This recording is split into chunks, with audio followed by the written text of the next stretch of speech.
I am able to confirm today that those remains are that of Dale James Worthman and Kimberley Ann Lockyer. John, I'm going to tell you now, you're going to be charged today with the second-degree murders of Dale Worthman and Kimberley Lockyer.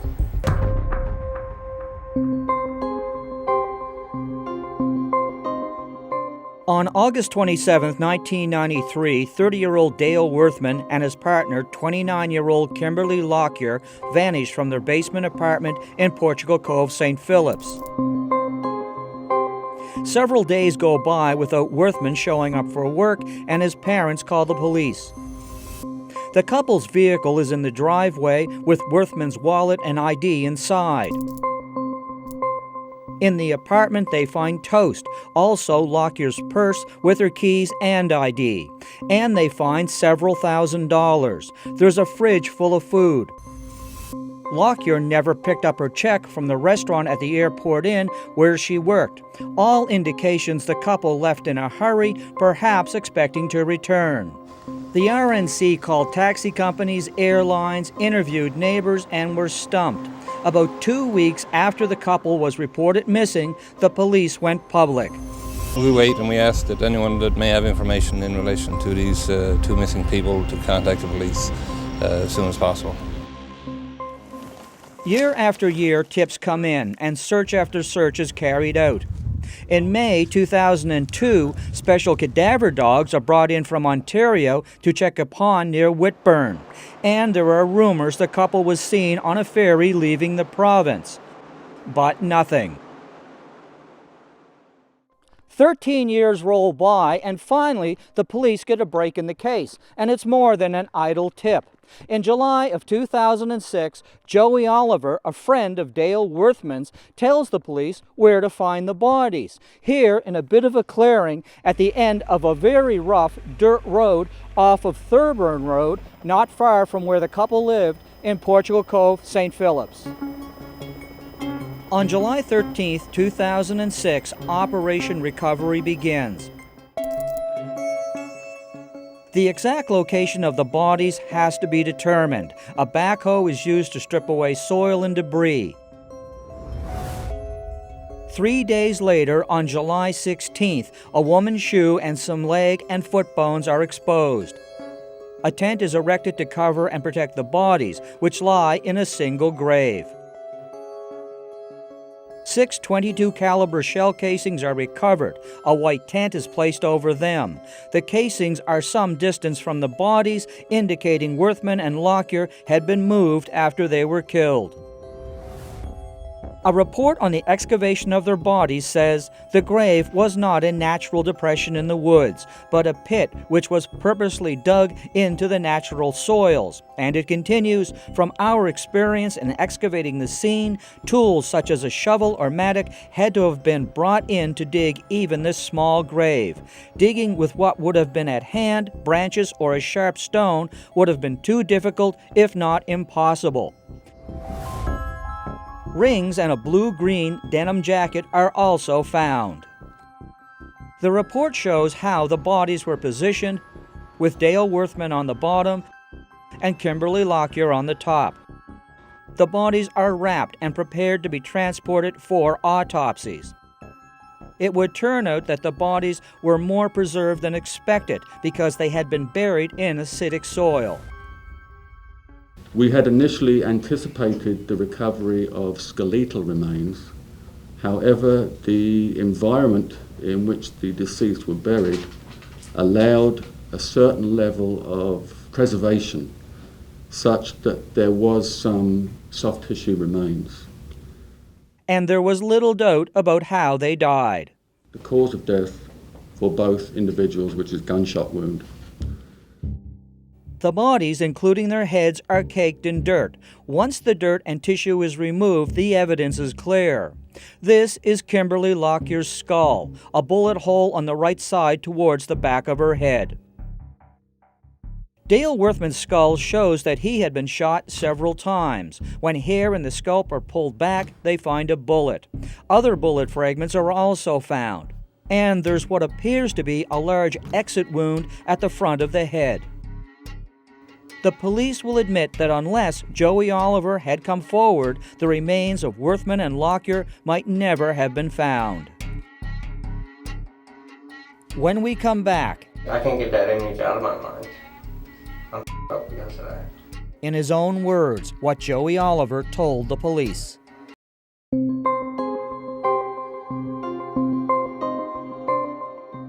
As mentioned, in 2006, Joey Oliver told the police where the remains would be found. Then, in January of 2007, he tells them his version of events on how things went down. Oliver said that the day before the shootings, he and another man, Shannon Murin, came here to where the bodies would be found, and that Murin told him to bring Worthman here the next day. So I'm assuming he wanted to give him a few bangs at this point in time. Wasn't expecting him because when I got out of the Blazer and he went to the front, when Murin came out of the woods, he shot him right off of the bat. And I can't get that image out of my mind. I'm f***ed up because of that image. And then he pointed a gun towards me, and I said to him, I said, "What the f***?"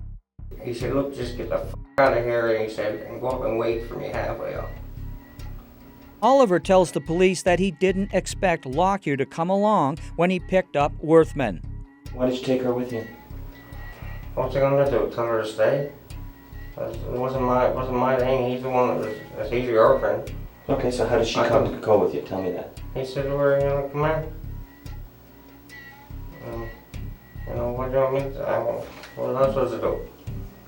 Oliver says he saw Worthman get shot, but not Lockyer. What do you do with it? He told me he shot her in the head 4 times. Oliver tells the police that it's his conscience that made him come forward. You find this difficult, don't you? Yeah. Yeah. Pretty tough. Yeah. 2 people had their lives taken away from them. Yeah, I found it difficult for the last 13 years. Did you know I'm surprised I'm not in the Waterford. Did you know they were going to be killed that night? No, I didn't. Okay. More than 3 hours into the interview, they put the big question to Oliver. Did you pull the trigger that night in there? Mhm. Despite his denials, after another 2 hours go by, they drop the bomb on Oliver. As a result of the information you provided me today and the change in the information you were able to give us today, You got my situation put a lot more risk. Joe, And my family. Joe, I'm going to tell you now, you're going to be charged today with the second-degree murders of Dale Worthman and Kimberley Lockyer. Okay. Okay? The interrogation took place on a Friday. Joey Oliver was brought into court on Saturday and formally charged. Shannon Murin reacted quickly, saying the police considered him a suspect. They asked me if I had anything to do with it, and I said no.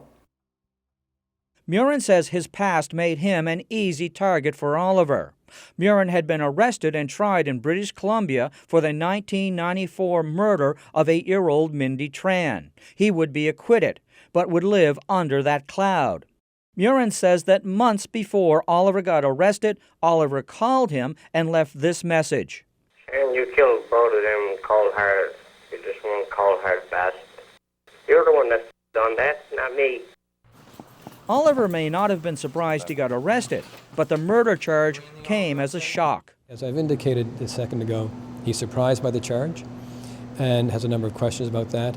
He's under considerable stress. You saw the strain on his face today as he walked into court and when he left court. And Oliver had another surprise coming. After months and months of a preliminary hearing, Judge Greg Brown upped the charges from second-degree murder to first-degree murder. That was a relief for Dale Worthman's mother. I'm just so happy that he ruled for first-degree murder. I think that that's what it was planned and deliberate. And I guess now we'll just have to see what the jury has to say about it. But Burl Worthman would be disappointed. There would be no jury, there would be no trial. The Crown and defense reached a deal saying the case might not have been solved if Oliver hadn't have come forward. The charge was downgraded to manslaughter. On May 28, 2009, Justice Carl Thompson accepted a joint submission on sentencing of 15 years in prison minus 4 years for time served. I would have expected more, but I guess I have to accept the facts that I can't change anything. Joey Oliver told the police he had given Murin some guns and ammunition. He said he couldn't remember when, if it was weeks or months before the shootings. The drive into where the bodies were found is 2.1 kilometers over very rough terrain.